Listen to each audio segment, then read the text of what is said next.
क्या आपके दांतों में भी झंझनाहट है? क्या आपको भी ठंडा या गर्म खाने के बाद तेज झंझनाहट होती है दांतों में? वेल, आपने सही वीडियो क्लिक किया है। तो सबसे पहले मैं आपको बताना चाहूँगी कि सेंसिटिविटी होती क्या है, जिसे हम झंझनाहट भी कहते हैं। हमारे दांत बहुत सारे लेयर्स या परत से बनते हैं। तो जो दांत की सबसे ऊपर की परत होती है उसे हम इनामल कहते हैं। जब ये इनामल पतली हो जाए तो उसके अंदर की जो लेयर है, जो परत है, वो एक्सपोज हो जाती है बाहर, और उसमें जब भी कोई ठंडा या गर्म पदार्थ लगता है तो हमें तेज झंझनाहट होती है। मैंने अक्सर लोगों को देखा है कि जब भी वो सुबह सुबह ब्रश करते हैं तो बहुत जोर से ब्रश की घसने की आवाज़ आती है। अगर आप भी उनमें से एक हैं तो अभी बंद कर दीजिए। कभी भी ये मत समझिए कि अगर आप अपने दांतों में जोर से ब्रश को रगड़ेंगे तो आपके दांत और ज़्यादा सफ़ेद हो जाएंगे और ज़्यादा साफ हो जाएंगे।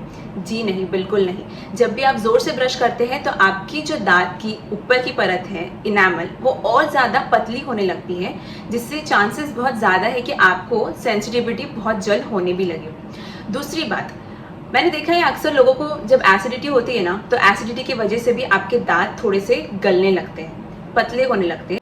कभी कभी ये समस्या मसूड़ों की भी हो सकती है।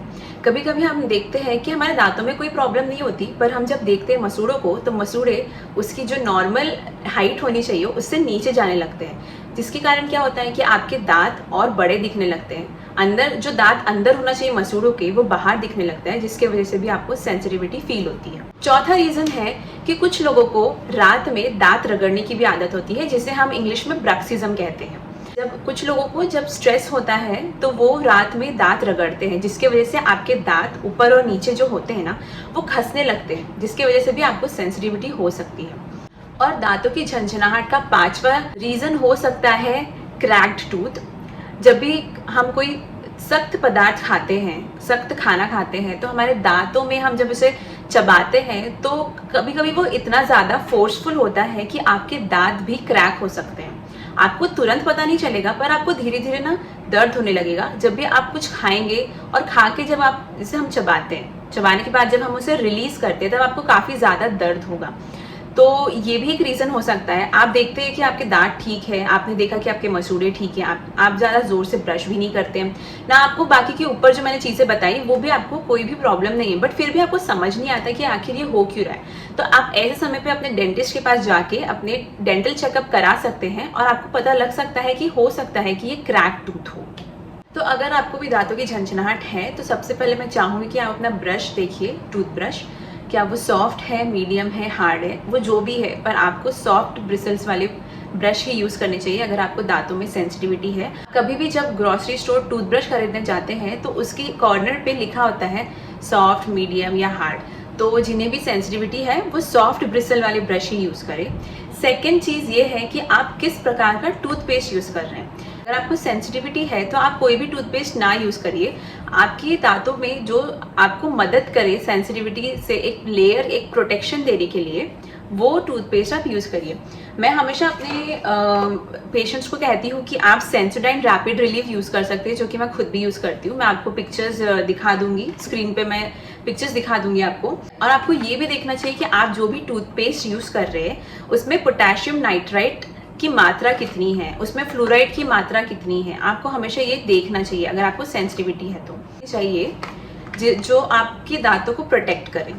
मैं हमेशा अपने पेशेंट्स को कहती हूँ कि थर्मोसील एक टूथपेस्ट आता है जो कि बहुत ही रिलीफ देता है सेंसिटिविटी से। तो अगर आपको सेंसिटिविटी है आप ये टूथपेस्ट यूज़ कर सकते हैं, और मैं स्क्रीन पे भी आपको शो कर दूंगी कि कौन से टूथपेस्ट आप यूज़ कर सकते हैं अगर आपको बहुत ज़्यादा सेंसिटिविटी की चीज़। अगर आपको ये जो सेंसिटिविटी हो रही है, अगर आपको सेंसिटिविटी के साथ साथ लगता है कि आप बहुत ज़्यादा आपको एसिडिटी भी है, तो आपको अपने डाइट पे भी बहुत ध्यान देना होगा।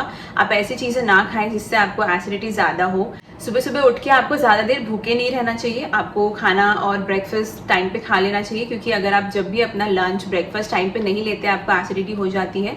तो इसका भी आपको ध्यान देना होगा कि आपकी डाइट सही हो, आप प्रॉपर न्यूट्रिशन ले रहे हैं। तो हमने बात कर ली है जब हमें दांतों में झंझनाहट हो तो इसके रीजंस क्या होते हैं, क्या उसके पीछे की वजह होती है। पर अब हम देखेंगे कि अगर आपको झंझनाहट है तो आप कैसे घर पे बैठ के घरेलू नुस्खों से इसे निजात पा सकते हैं। नंबर 1 पे आता है आपका सॉल्ट वाटर गागल। थोड़ा गुनगुना पानी लीजिए, उसमें नमक डालिए और थोड़ा हल्दी डालिए और इससे आप सुबह शाम गार्गल कीजिए। आप देखेंगे कि आप इसे कुछ दिनों तक फॉलो करते हैं तो आपको सेंसिटिविटी थोड़ी कम होती हुई नजर आएगी। इसका दूसरा उपाय है अदरक। कोई पर्टिकुलर जगह पे बहुत ज़्यादा दर्द हो रहा है कुछ दिनों से, तो आप इसके लिए वहाँ छोटा सा पीस ऑफ अदरक, छोटा सा एक टुकड़ा काटिए अदरक का और उसे उस जगह पे रख सकते हैं। इसे भी आप 2 बार कर सकते हैं दिन में और आप देखेंगे कि आपका जो दर्द है वो कम होगा। इसका तीसरा उपाय है ऑयल पुलिंग। कुछ नहीं करना है, ये बहुत फैंसी वर्ड है बट इसमें है कुछ नहीं एक्चुअली। बस आपको 1 चम्मच नारियल का तेल लेना है, इसे अपने मुंह में डालना है और अच्छे से इसे कुल्ला करना है। या फिर आप खाना खाने के बाद में जब आप कुल्ला करते हैं तो वैसे ही आपको ऑयल से 1 चम्मच नारियल के तेल से कुल्ला करना है और उसके बाद आप नॉर्मल तरीके से ब्रश कर सकते हैं। इससे देखा गया है कि काफ़ी जल्दी लोगों को राहत मिलती है ऑयल पुलिंग करने से, तो आप ये भी फॉलो कर सकते हैं। चौथा है मस्टर्ड ऑयल, जिसे हम सरसों का तेल कहते हैं। सरसों के तेल में भी ऐसी बहुत बार खूबी होती है कि वो आपके दांतों में सनसनाहट को कम करता है। तो आपको कुछ करना नहीं है, आपको जस्ट जहाँ पे भी आपको झंझनाहट फील हो रही है थोड़ा सा आपको सरसों का तेल लेना है, वहाँ पे आपको दांत और मसूड़ों की अच्छे से धीरे धीरे मसाज करनी है। थोड़ी देर के लिए रखिए इसे 3 से 5 मिनट और उसके बाद में आप इसे नॉर्मल पानी से धो सकते हैं। तो ये हो गया चौथा उपाय। और पांचवा उपाय है गार्लिक, जो कि है लहसुन।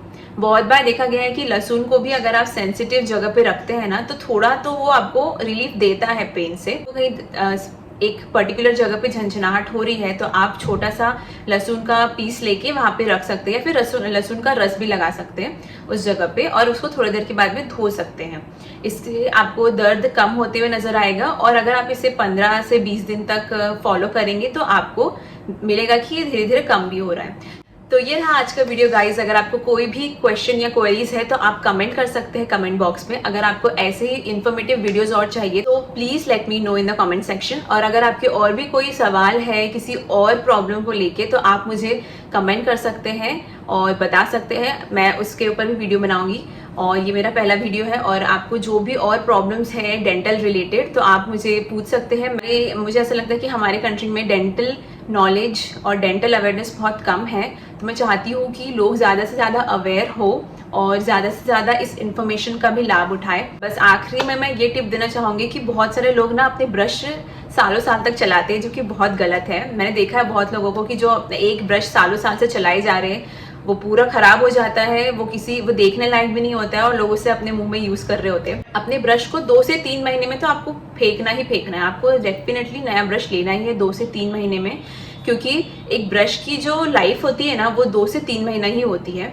तो अगर आप उसको उसके बाद भी यूज करेंगे तो आप अपने दांतों को और खराब ही कर रहे हैं। तो हमेशा याद रखिएगा कि आप 2 से 3 महीने बाद अपना ब्रश चेंज करते रहें। और ये था आज का वीडियो। अगर आपको वीडियो पसंद आया हो तो लाइक करिएगा, कमेंट करिए आपकी जो भी क्वेरीज है या फिर जो भी प्रॉब्लम्स हैं। I will definitely try to solve them all. So see you in the next video, bye bye. और दूसरा है अदरक। अदरक को क्या बोलते हैं इंग्लिश में? जिंजर। ओके।